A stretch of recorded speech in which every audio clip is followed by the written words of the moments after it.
पापा कह रहे हैं तुम क्या करना चाहते हो? हम तो भैया फोटो खींचना चाहते हैं। तुम सब का बेसिक्स इतना कमजोर है, इतना, जिसका शायद तुम्हें अंदाजा नहीं। जिसको भी आईएएस की तैयारी करनी है, सिविल सर्विस की तैयारी करनी है, 5 महीना समय दो तुम अपने आप को। पहला, अगर डायरी लाए हो तो पहली चीज ये लिखो कि हमें शुरुआत कहां से करनी है, बेसिक कॉन्सेप्ट से। ये 5 नियम तुम रैंचो को लिख लो, ये बहुत तुमको काम आए। अब कितना दिन देना है? 5 महीना देना ही देना है। 5 मंथ्स हमें देना ही देना है।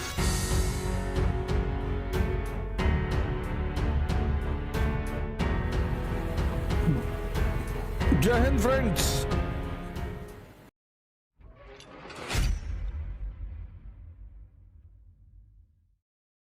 चार तरह के तैयारी करने वाले युवक होते हैं। 4। 1, राजू मॉडल।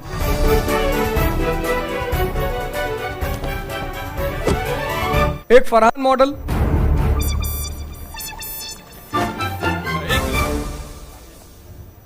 1, चतुर्लिंगम। मेरे मेथड्स पे हंसो, एक दिन इन्हीं मेथड से मैं सक्सेसफुल बन के दिखाऊंगा, फिर मैं हंसूंगा एंड तुम रोओगे।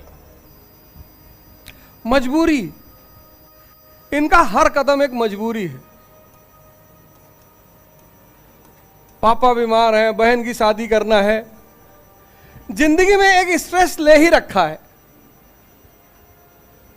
नाराज होते हैं बात बात पे, कूद गए 3 मंजिल मकान से नीचे, हाथ पैर टूट गया, बच गए। फरहान मॉडल ये अपने पापा के लिए जी रहे हैं। पापा कह रहे हैं तुम क्या करना चाहते हो? हम तो भैया फोटो खींचना चाहते हैं। ये इनको पूरी दुनिया को नीचा दिखाना है, जीतना है किसी भी कीमत पर, दूसरों कमरों में उल्टी सीधी किताबें फेंकनी है, और इनको कुछ समझना नहीं है ना। वो लाइब्रेरियन कहता है ना कि इसका मीनिंग बता देता हूं, कहता मीनिंग नहीं चाहिए दुबे जी।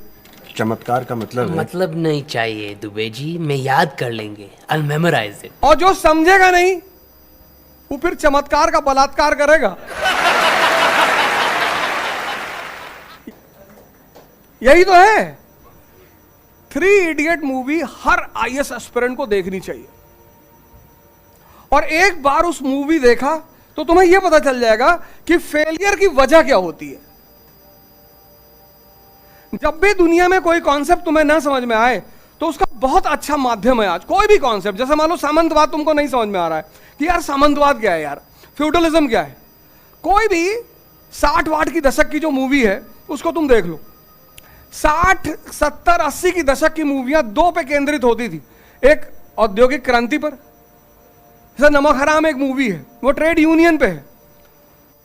उसमें अमिताभ बच्चन जो है वो मालिक है उसका कंपनी का, राजेश खन्ना उसका दोस्त है, वो ट्रेड यूनियन का अध्यक्ष है। बड़ी प्यारी कहानी है वो, ट्रेड यूनियन और इंडस्ट्री के संबंधों को समझाते हुए। तुम अगर मदर इंडिया देखो तो तुम्हें उसमें महाजन समझ में आएगा, जमींदार समझ में आएगा, पूरी जो भूमि व्यवस्था है वो समझ में आएगी। साहित्य और सिनेमा 2 बहुत प्यारी चीज है, बहुत। जैसे तुम्हें रशियन रेवोल्यूशन समझना है, लेनिन की फिलॉसफी समझनी है, उस टाइम की जो नॉवेल है, जैसे मदर एक नॉवेल है। अगर तुम जानना चाहते हो कि यार रूसी क्रांति क्यों हुई, ऐसा क्या चल रहा था रूस में कि लोग मरने पे, क्रांति मतलब क्या कि लोग सड़क पे आ गए कि हम मरेंगे। यही तो है क्रांति, कि पूरा पूरा देश निकल आया कि हम मरेंगे लेकिन लड़ेंगे। तो कोई तो ऐसी मजबूरी रही होगी ना कि सारा जनमानस बाहर निकल आया।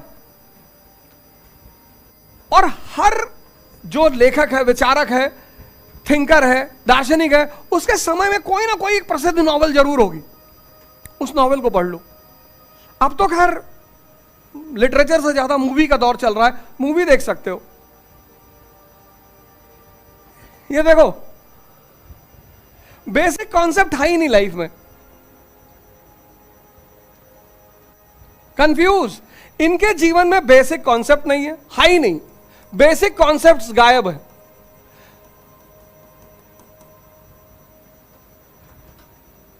जिसको भी आईएएस की तैयारी करनी है, सिविल सर्विस की तैयारी करनी है, क्योंकि 95% लोगों का ह्यूमैनिटीज से कभी कोई संबंध नहीं रहा है, नहीं रहा है।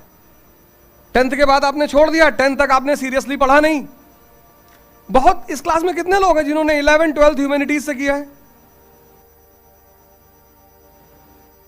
कोई नहीं। इतनी बड़ी क्लास में कोई है ही नहीं जिसने 11th 12th ह्यूमैनिटीज से किया है। और अगर होंगे भी, डर के मारे नहीं बता रहे होंगे, तो 3-4 लोग होंगे, वो मजबूरी में नहीं बता रहे हैं। ह्यूमैनिटीज पढ़ना बेइज्जती कराना।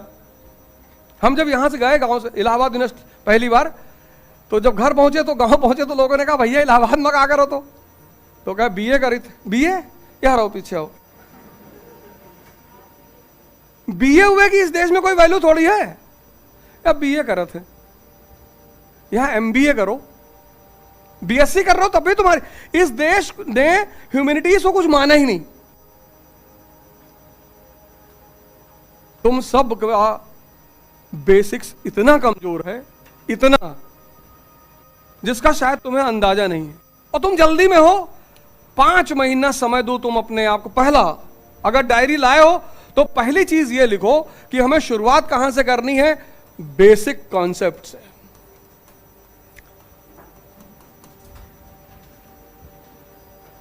ये पहला पॉइंट लिखो। अब कितना दिन देना है? 5 महीना देना ही देना है। 5 मंथ्स हमें देना ही देना है। कॉन्सेप्चुअल बेसिक्स जो है, बेसिक्स, जिसके जिंदगी में बेसिक्स। एक बार एक बुढ़िया जो है एक बैंक मैनेजर के पास गई, बोली भैया हमको बैंक अकाउंट खोलना है। मैनेजर पूछा अच्छा कितना पैसा रखी हो अम्मा? कहा भैया 10 लाख रुपया रखे हैं। कहा अच्छा क्या करती हो अम्मा, कैसे कमाई इतना पैसा? कहीं भैया कुछ करते तो नहीं है, शर्त लगाते हैं। बैंक मैनेजर कहा इतना पैसा शर्त लगा के कमाई हो?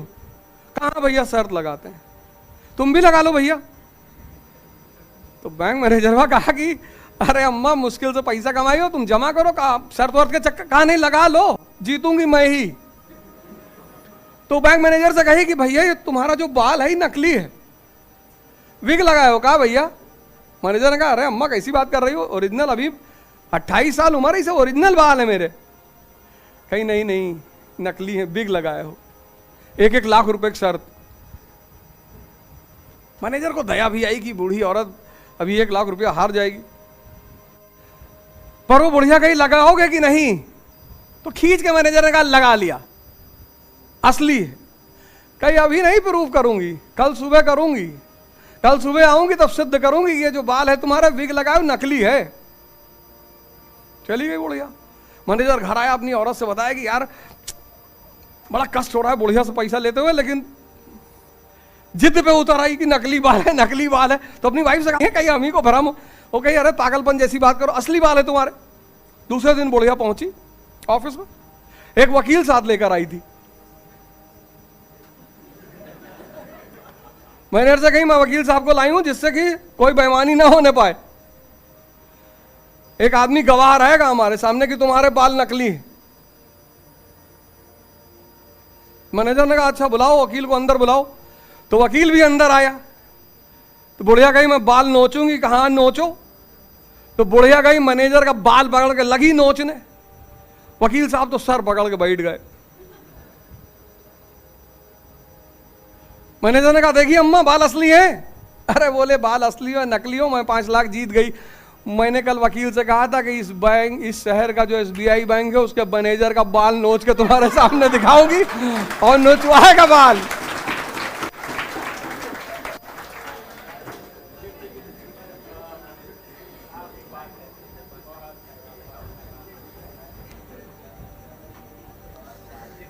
हर खेल का नियम है, हर खेल। तुम लोग मेहनत बहुत करना चाह रहे हो, कुछ करना चाह रहे हो, सेवा करना चाहते हो देश। तो अगर तुम लोगों से बात की जाए तो तुम में से जितने लोग बैठे हो सबके अंदर एक तो शक्ति भरी पड़ी है और दूसरे अंदर सबके अंदर एक सपना भरा पड़ा है। जितने लोग तुम इस क्लास में बैठे हो 2 चीज सबके अंदर मौजूद है और ये जवानी के लक्षण हैं। बुढ़ा आदमी तो बस ऊपर का सपना देखता है और बच्चे के पास खेल के सिवा कुछ होता नहीं। जवानी 2 चीज को लेके चलती है, एक शक्ति को, एक सपने को। और जब उस शक्ति को सही दिशा नहीं मिलती तो सपना टूटता हुआ नजर आता है। और जब सपना टूटता हुआ नजर आता है तो उसी का परिणाम है डिप्रेशन। कल मैं 4 लोगों के साथ बैठा हुआ था, इस बार चारों की रैंक है, और चारों की एक खासियत थी कि चारों ने 5वें अटेम्प्ट में आईएएस निकाला, चारों ने, और चारों दोस्त हैं। चारों दोस्त एक साथ तैयारी शुरू की। एक महाराष्ट्र का, जयपुर का, इंदौर का, ऐसे के लड़के थे, और सबका 5वें अटेम्प्ट में सिलेक्शन हुआ। पढ़ते कैसे थे? 2 आदमी नौकरी करता था, चारों खाते थे उससे, मतलब बदल बदल के नौकरी करते थे। क्या अंडरस्टैंडिंग थी चारों में, और चारों को सिलेक्शन हो गया, और 2 को आईपीएस मिलेगा, 2 को आईएएस मिलेगा।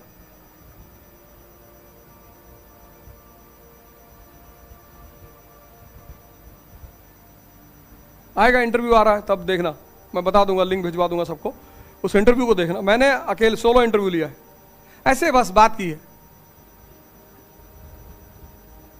तस्कीन खान जो इस बार लड़की सेलेक्टेड हुई है, 4था अटेम्प्ट, पहला 3 अटेम्प्ट प्रीलिम्स से नहीं हुआ।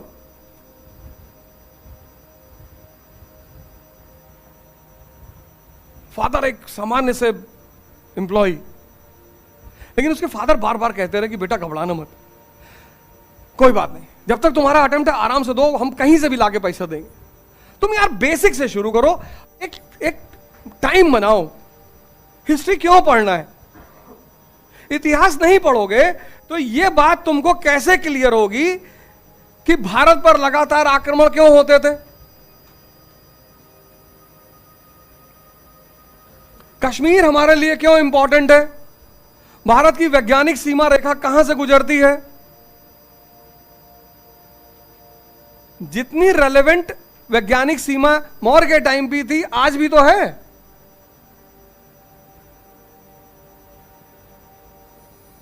रट क्यों रहे हो यार? क्यों रट रहे हो? जितना रटोगे, रटने के साथ एक चीज जुड़ा हुआ है, भूलना। कुछ चीजें हैं ना, वो साथ चलती हैं, अलग कभी नहीं होती। तुम देखो, 3 नाम मैंने लिखे, एक नाम छोड़ दिया, एक नाम छोड़ दिया। सबसे क्रूशियल नाम, जो इस पूरे एपिसोड का हीरो है, रैंचो। इसको स्ट्रेस नहीं है, पता है क्यों? इसको स्ट्रेस है ही नहीं, इसको तनाव है ही नहीं, प्रेशर है ही नहीं। क्यों है? क्यों नहीं है इसको तनाव? क्यों नहीं है इसको प्रेशर? 4 रीजन, सब लिख लो, ये सब तुम्हें काम आएगा। इसको मैंने एक नया नाम दिया, रैंचो मॉडल। रैंचो को देखो। तो और क्या बोलूं, पहले इंजीनियरिंग की, उसके बाद एमबीए किया, उसके बाद अमेरिका जाके बैंक में नौकरी कर रहा है। अगर बैंक में नौकरी करनी थी तो इंजीनियरिंग काहे के लिए किया? तुमने मूवी देखी होगी, 2 चीज सीनों पे तुमको मजा आया होगा, तुम भूल गए होगे। वो मूवी तुम्हारे आईएएस क्वालिफाई करवा सकती है, तुम्हें प्रधानमंत्री बनवा सकती, इतनी दम है उस मूवी के अंदर। क्योंकि रैंचो के पास जो पहला सबसे बड़ा गिफ्ट है वो है सिंप्लीफिकेशन ऑफ कॉन्सेप्ट्स। किसी भी कॉन्सेप्ट का सरलीकरण करना। तुम आए, क्लास में टीचर ने प्रवचन दे दिया, नोट्स लिखा दिए, तुम जाके उसको रट रहे हो। तुम होमवर्क करो, और होमवर्क में क्या करो, वो जो सर ने तुम्हें कॉन्सेप्ट बताया, मान लो मैंने तुम्हें मनसबदारी इतिहास में पढ़ाया, अब उस पूरे कॉन्सेप्ट को तुम अपने अनुसार सिंप्लीफाई करो। यही है होमवर्क। क्रिएटिविटी के साथ सिंप्लीफाई करो। पूछता नहीं टीचर उससे, रैंचो से। रैंचो से क्या, पूरे क्लास से पूछता, व्हाट इज मशीन? कहता sir which reduces human effect. Fine sir, on किया, हवा दे रहा है। Chain sir, up and down, up and down. कहता यही लिखोगे एग्जाम में, चेन अप एंड डाउन। पहला काम ये करो, किसी भी कॉन्सेप्ट को पढ़ो, तुमको ऐसे कॉन्सेप्ट थोड़ी समझ में आएगा। किताब की भाषा उठा ली तुमने, उसी लाइनों को रटे जा रहे हो ना। तुम उस पर टाइम दो, उस कॉन्सेप्ट पे बैठो। यही तो होमवर्क है, और क्या होमवर्क है? वो तुम स्कूल वाला टाइम समझ रहे हो क्या? होमवर्क मतलब ये कि जो क्लास में टीचर ने पढ़ाया उसको तुमने अपने हिसाब से सिंप्लीफाई कर लिया। न्यूटन का पहला law, a body at rest will be at rest, a body in motion will be in motion. यही तो है, इसको बोलते हैं होमवर्क, जो तुम में से 95% लोग नहीं करते हो, करते ही नहीं। या तो तुम करोगे तो वैसे ही कर लोगे, उसी पूरी लाइनों को रट डालोगे, ऐसा नहीं करना है। ऐसा नहीं करना है। अपनी भाषा में देखो, सिंप्लीफिकेशन ऑफ कॉन्सेप्ट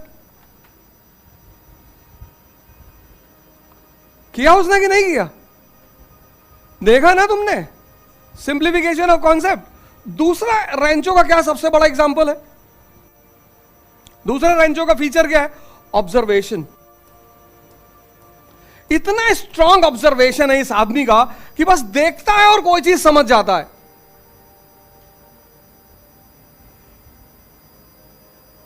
ये सब तुम्हें, यही है प्रिपरेशन, और कोई प्रिपरेशन थोड़ी है। और तुम क्या सोच रहे हो, कोचिंग तुम्हें नोट दे देगी, तुम रट डालोगे, टीचर तुम्हें पढ़ा देगा, तुम रट डालोगे, तुम आईएएस बन जाओगे ना। प्रिपरेशन का मतलब कुछ चीजों का तुम्हारे अंदर विकास। ऑब्जर्वेशन, ऑब्जर्वेशन की क्षमता कितनी आई है रेंचो में, तुमने मार रखा अपने ऑब्जर्वेशन को। ऐसा नहीं तुम्हारे पास नहीं है,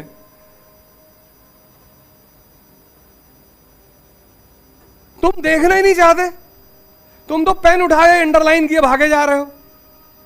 वो किताब की लाइनें तुमसे कह रही भैया तो चुप, अंडरलाइन की। तुम्हारा एक टारगेट है कि दिन भर में 100 पेज खत्म करना है किसी भी तरह से, उसके बाद कूद के तुरंत पहुंचना है कटरा चौराहा।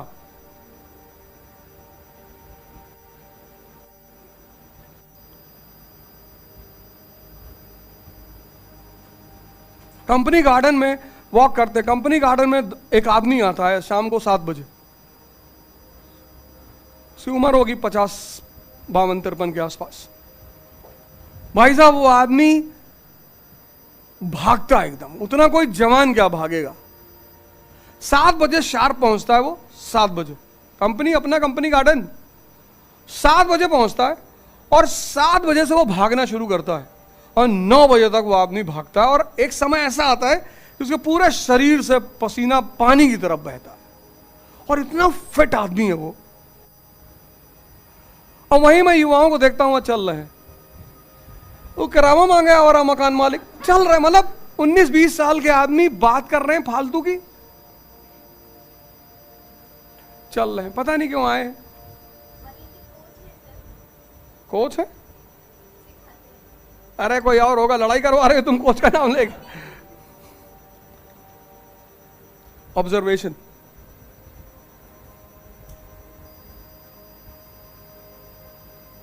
क्या जरूरत थी फंडामेंटल राइट की इंडियन कॉन्स्टिट्यूशन में, और इंडियन कॉन्स्टिट्यूशन में थी तो अमेरिकन कॉन्स्टिट्यूशन में क्यों थी। आखिर 2 संविधानों में फंडामेंटल राइट को स्पेसिफिकली जोड़ा गया तो क्यों। तुम अपनी ऑब्जर्वेशन की क्षमता को बढ़ाओ। ये सब चीजें तुम्हें कोई कोचिंग देगी क्या, ये कोई कोचिंग तुम्हें ट्रेनिंग देगा कि आओ तुम्हें बताएं सिंप्लीफिकेशन ऑफ कॉन्सेप्ट कैसे होता है, ये तुम्हें करना है। कोई कोचिंग, कोई कॉलेज दुनिया में, यूनिवर्सिटी है जो ऑब्जर्वेशन करना सिखाती है। और दुनिया में जितने लोग महान बने सब देख कर महान बने। कबीर देख ही तो रहे हैं, कभी स्कूल नहीं गए, कभी कॉलेज, किसी मठ, किसी शंकराचार्य कहीं नहीं पढ़े, आज जिंदा हैं सिर्फ देखने की क्षमता की वजह से। चक्की देख लिया, दोहा बना दिया, खजूर का पेड़ देख लिया, दोहा बना दिया, गुरु पर दोहा बना दिया। किसी ने पूछा जीवन का उद्देश्य क्या है, क्या जवाब दिया उस आदमी ने, वृक्ष कबहु नहीं फल बखे, नदी न संचय नीर, और परमारथ के कारणे साधुन धरा शरीर। ये मानव का शरीर सेवा करने के लिए मिला है, लेकिन सेवा कौन करेगा, जिसके पास शक्ति होगी। तुम खुद ही 800-900 रुपया उधार हो दूसरे का, तुम क्या सेवा करोगे किसी का। तुम में से हर आदमी या तो चाय वाले का उधार होगा, और या पान वाले का, या पंसारी का, या अल्लाहपुर से मकान छोड़ोगे तो 4 मसाले का पैसा नहीं दिए होगे। ये हम सब करते हैं इलाहाबाद में।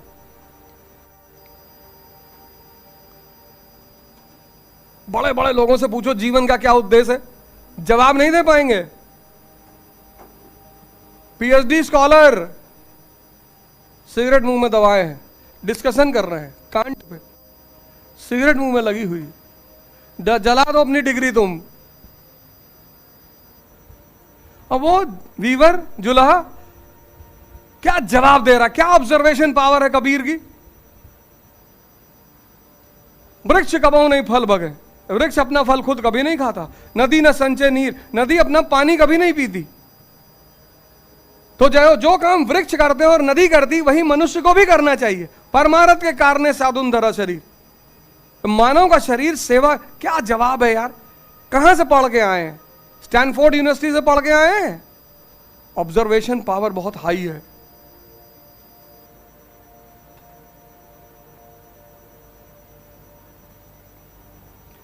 पहली चीज सिंप्लीफिकेशन। दूसरी, सिद्धार्थ को 4 चीजें दिखाई ही तो पड़ी। हमको वो 4 नहीं दिखती, हमको भी दिखती हैं। कितनी बार हमने डेड बॉडी देखी, कितनी बार सन्यासी देखा, कितनी बार बीमार आदमी देखा, हमने नहीं देखा। आइंस्टीन को दिखाई ही तो पड़ा कि सेब गिर रहा है।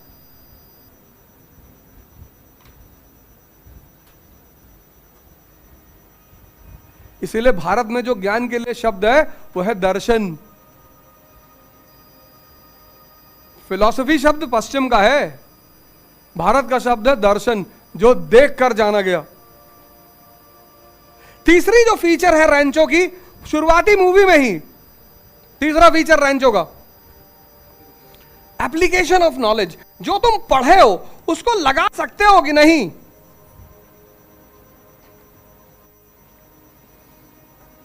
बहुत पढ़े हो जीवन में, उसको तुम लगा ही नहीं सकते, कहीं तुम्हारा ज्ञान काम ही नहीं आ रहा है।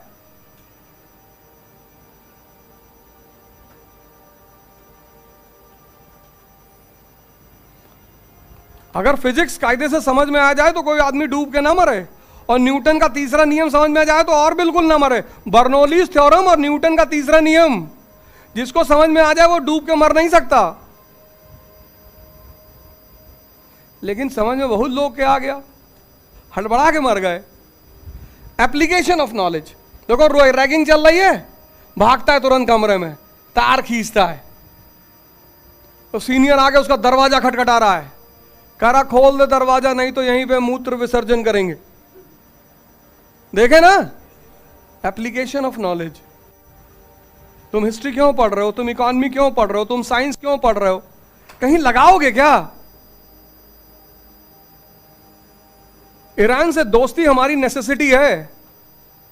हमारी फॉरेन पॉलिसी का की वर्ड क्या है? Live and let live.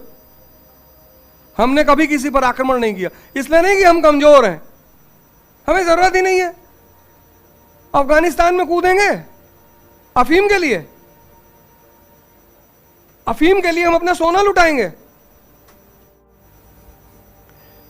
ये देखो एप्लीकेशन,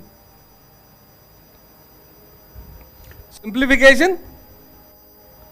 होमवर्क करो यार, तुम कहीं भी पढ़ो, दिल्ली पढ़ो, लंदन पढ़ो, कलकत्ता पढ़ो, चाहे जहां तुम्हारा मन कहे वहां पढ़ो, लेकिन तुम्हें कोई भी पढ़ा दे, कोई भी, अगर तुमने ये काम नहीं किए तो तुम चाहे जहां पढ़ोगे तुमको कोई फायदा नहीं होगा।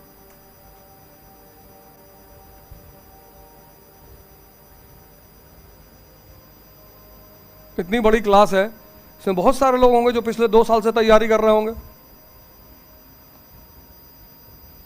समुद्रगुप्त की नीति नहीं पता, फेमस है इतिहास में अपनी अपनी उस नीति के लिए, वॉर पॉलिसी के लिए। वो जाना ही जाता, उसको नेपोलियन कहा जाता हिंदुस्तान का। पर तुमने होमवर्क नहीं किया।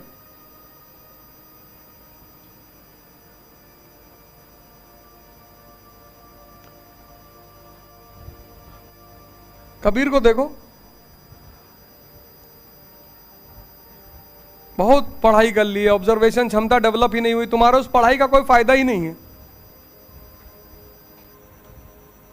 4 तारीख को मेरी क्लास शुरू होगी, अगली वाली। मैं 10 दिन यहां पे क्लास लेने जा रहा हूं, और 4 तारीख को एक टेस्ट है। जितने लोग आए हो सबको निमंत्रण है। टेस्ट का टॉपिक बता दे रहा हूं, कर एक भी क्वेश्चन नहीं पाओगे, गारंटी। एक क्वेश्चन नहीं कर पाओगे, एक सिंगल। 4 क्वेश्चन मेंस के लिखने को दूंगा और 20 क्वेश्चन प्रीलिम्स के दूंगा। 4 में से तो एक लिख नहीं पाओगे। आज कितनी तारीख है? 21। 9 दिन यहां और 3 दिन वहां, 13 दिन है और सिर्फ 35 पेज पढ़ना है। 35 पेज। विपिन चंद्रा की एनसीईआरटी पुरानी वाली, आधुनिक भारत। जो इंग्लिश मीडियम है वो इंग्लिश मीडियम ले ले, जो हिंदी मीडियम है वो हिंदी मीडियम ले ले। आधुनिक भारत क्लास 12 की एनसीईआरटी विपिन चंद्रा, उसका पहला चैप्टर, सिर्फ पहला, उसमें 13 चैप्टर हैं, सिर्फ पहला चैप्टर, सिर्फ एक चैप्टर। और चुनौती है पूरे क्लास को। एक क्वेश्चन नहीं लिख पाओगे मेंस का, और लिख ले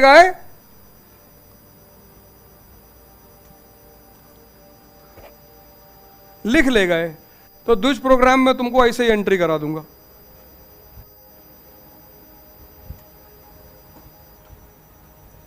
एक क्वेश्चन नहीं लिख पाओगे।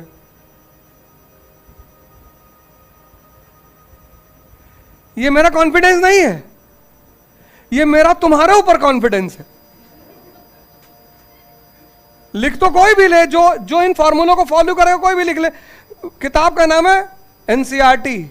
कौन सी? पुरानी वाली, ओल्ड। क्या नाम है? आधुनिक भारत, मॉडर्न इंडिया। चैप्टर पहला चैप्टर, फर्स्ट चैप्टर। क्या नाम है चैप्टर का? 18वीं शताब्दी का भारत।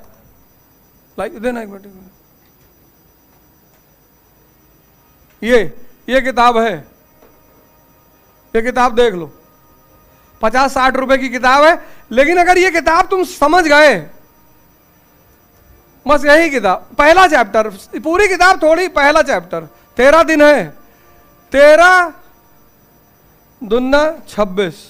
मतलब अगर सिर्फ तुम 2 पेज डेली तैयार करोगे तो 13 दिन में तुम्हारा 26 पेज तैयार हो जाएगा। और टोटल पेज कितने हैं? 34 पेज हैं। 34 भी नहीं, 33 ही हैं। लास्ट वाला पेज तो खैर कुछ है ही नहीं, सिर्फ 33 पेज हैं पहले चैप्टर। मतलब इतना तैयार करना है। और उस दिन मैं तुम्हें बता दूंगा, लाइव दिखाऊंगा, लाइव, कि कौन लोग आईएएस बनते हैं और कौन नहीं बनते हैं। ये इतना पढ़ना है, बस इतना। और 13 दिन का समय तुम्हारे पास है।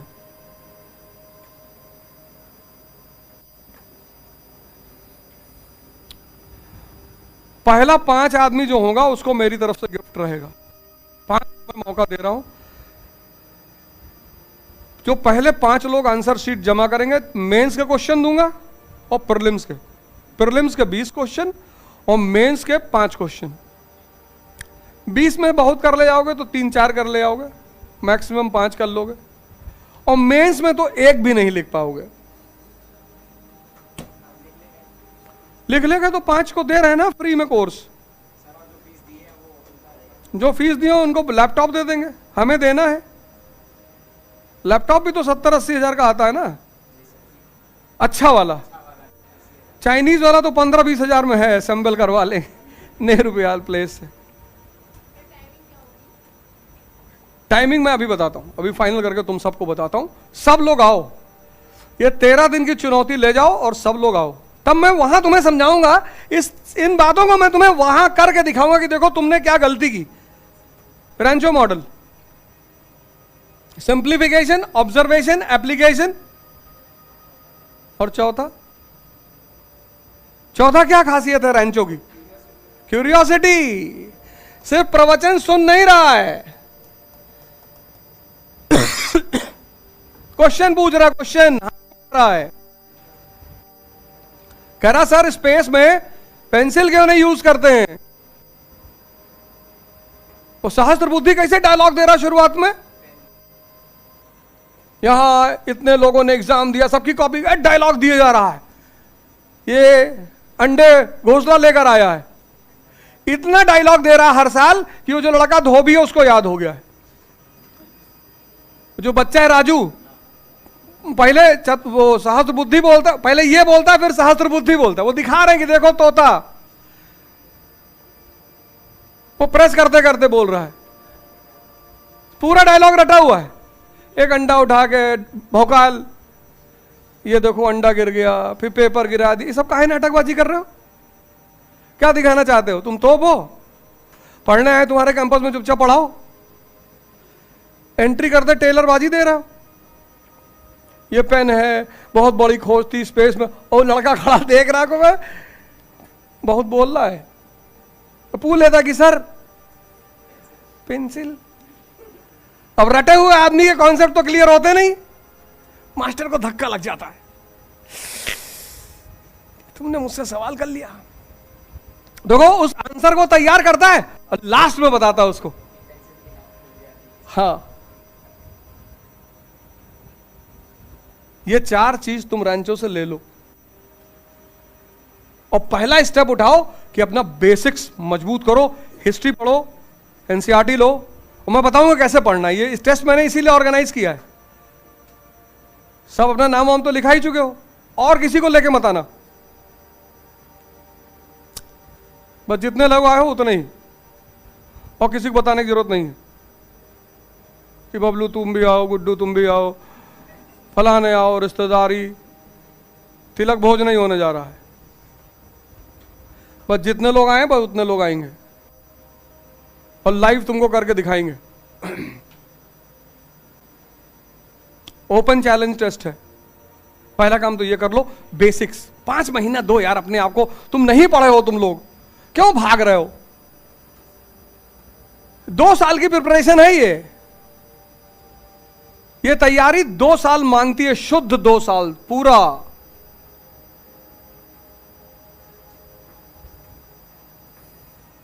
बेसिक्स पहला काम ये कर लो। अब जब तुमने बेसिक्स, ये रैंचो मॉडल समझ में आ गया ना, ये 4 टर्म लिख लिए, ये करना है।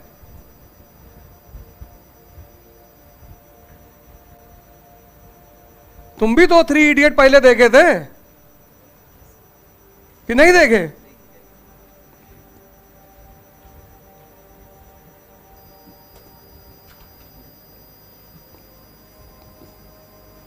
सोचो, डीन अपने स्टूडेंट्स अपना ईगो लगा देता है, कहता है इनको कोई कंपनी नौकरी नहीं देगी। यार कहता सर नौकरी कैसे नहीं देगी, नौकरी तो ले लेंगे सर।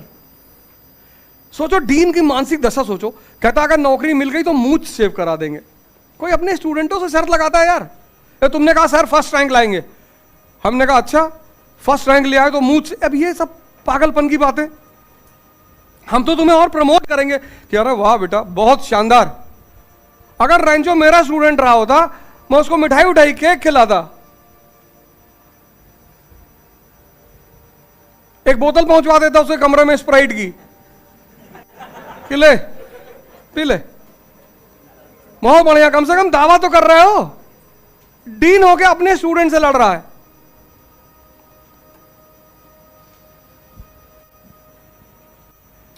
रैंचो की एक चीज तुमने मिस कर दी इन 4 के अलावा, 5वीं चीज। ये 5 चीज अगर तुम्हारे अंदर आ जाए, जैसे हम लोग कितने लोग जो है शादी वादी की पार्टी में अनधिकृत घुस के खाना खाए हैं? हम तो खाए हैं कई बार, हाँ सब खाए। वो इलाहाबादी, वो मतलब वो तो हमारा एक कॉमन फीचर है। हमने जो नहीं खाया हम उसको अपनी बिरादरी का मानते ही नहीं।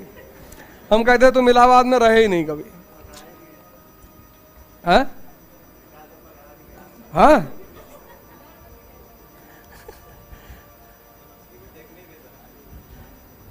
एक्चुअली उसमें पकड़ा कैसे जाते हो पता है? कुछ लोग उसमें ऐसे होते हैं जो फर्जी इधर उधर देखते रहते हैं डर के मारे, उनके चक्कर में पकड़ा जाता आदमी। अगर तुम गमछा उमछा बांध के किसी से बतियाने लगोगे कि भैया वो गाजीपुर में रहते हैं ना, दिलदार नगर में, नहीं नहीं हम तो बलिया के। अच्छा बलिया के, आगे बढ़ गए।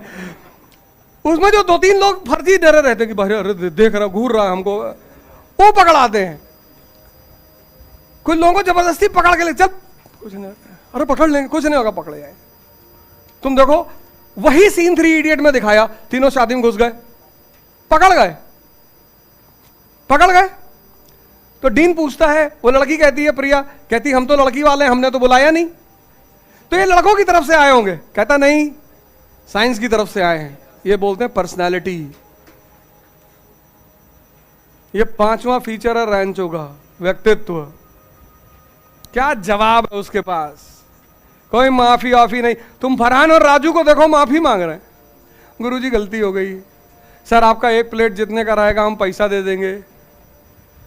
अरे साइंस की तरफ से आए। तो कहता है कि कैसे? कहता सर इन्वर्टर बना रहे हैं और आपको डेडिकेट करेंगे सर। उस पर लिखता वायरस इन्वर्टर एक बार लेके भी जा रहा होता। इसको बोलते हैं पर्सनालिटी। ये 5 नियम तुम रैंचो को लिख लो, ये बहुत तुमको काम आएंगे। जय हिंद फ्रेंड्स। द्विज की अपार सफलता और उस प्रोग्राम का महत्व, जितने भी लोग तैयारी कर रहे हैं और जितने भी लोगों को आज से 2 साल बाद, मतलब 25 में जिनको अटेम्प्ट देना है, 24 में जिनको अटेम्प्ट देना है, मतलब द्विज एक ऐसा प्रोग्राम है इलाहाबाद में जो आपके पैसे को व्यर्थ नहीं होने देगा, आपके टाइम को व्यर्थ नहीं होने देगा। 8 घंटा क्लास में पढ़ना, होमवर्क करना, न्यूज़पेपर। तो अगला बैच 6 जून से शुरू होने जा रहा है, गवर्नेंस की क्लास से 6 जून 2023, और तीसरा बैच 22 जून 2023। आप सब सादर आमंत्रित हैं। आपका धन, आपका पैसा, आपकी तैयारी, तीनों केंद्रित करके यह बैच चलाया जा रहा है। द्विज श्री यथार्थ नेक्सा शोरूम के ऊपर, सिविल लाइंस। जय हिंद।